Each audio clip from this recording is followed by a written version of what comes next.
आज का हमारा टॉपिक है मेमोरी। आज हम पढ़ेंगे मेमोरी क्या होता है। हमें पता है कि हमें डाटा को स्टोर करने के लिए मेमोरी की जरूरत पड़ती है। मेमोरी क्या है? डाटा को स्टोर करने के लिए मेमोरी की जरूरत पड़ती है। जहाँ पे डाटा को स्टोर करते हैं वो हमारा मेमोरी कहलाता है। मेमोरी हमारी दो प्रकार की होती है। पहले होती है आपकी प्राइमरी, दूसरी होती है सेकेंडरी। अब प्राइमरी मेमोरी क्या है? देखिए, जब भी हम कोई सिस्टम लेते हैं तो प्राइमरी मेमोरी हमें सिस्टम के साथ ही मिलती है। सेकेंडरी मेमोरी क्या है? इसको हम लोग सिस्टम में लेने के बाद भी अलग से लगा सकते हैं। तो वो हमारी सारी ऐसी डिवाइसेस हैं जिनको हम लोग सिस्टम लेते हैं, उसके बाद लगाते हैं, उसके बाद उसमें डाटा स्टोर करते हैं। तो वो सारी हमारी मेमोरी सेकेंडरी मेमोरी के अंदर आती है और प्राइमरी सिस्टम के साथ ही मिलती है। तो कौन कौन सी मेमोरी है जो सिस्टम के साथ मिलती है?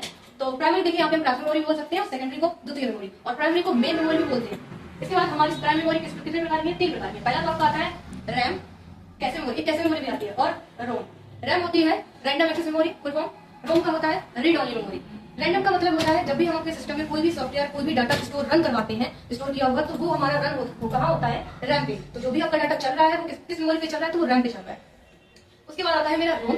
तो रोम में डाटा स्टोर होकर रखता है।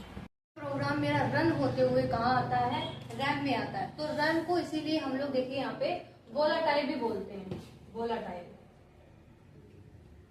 रोम में डाटा रहता है तो इसीलिए इसको हम लोग नॉन वोलाटाइल बोलते हैं। ये तो हो गया रैम और रोम। अब देखिए, रैम के हमारे यहाँ पे 2 प्रकार होते हैं, एसरैम, दूसरा होता है डी रैम। एसरैम मतलब static random access memory, D RAM मतलब डायनेमिक रैम। रैम में फुल फॉर्म ले सकते हो रैंडम एक्सेस मेमोरी। उसके बाद हमारा रोम। रोम हमारी 3 प्रकार के होते हैं। पहला होता है आपका P ROM, programmable read only memory. दूसरा होता है ईपी रोम।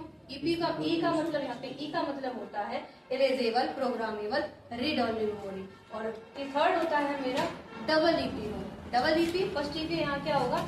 Electrically erasable programmable read only memory. और वही अगर सेकेंडरी मेमोरी की बात करें तो सेकेंडरी मेमोरी हमारी 2 प्रकार की होती है।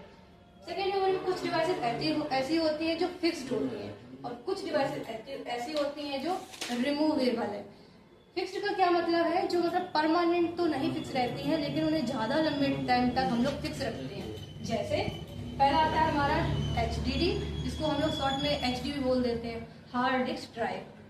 दूसरी होती है SSD, सॉलिड स्टेट ड्राइव। और वही रिमूवेबल मेमोरी हमारे पास क्या होती है? देखिए, CD, CDR, CDRW, DVD, pen drive, floppy disk, magnetic tape. तो इसके बाद जो हमारे देखिए यहाँ पे ETC हो जाएगा, क्योंकि इनके बाद भी कुछ मेमोरी है जो हमारी रिमूवेबल मेमोरी है। तो ये बहुत ही सिंपल वे में हो गया है हमारा मेमोरी। सिर्फ हमने ऑप्शन के थ्रू समझा है कि हाँ मेमोरी क्या है।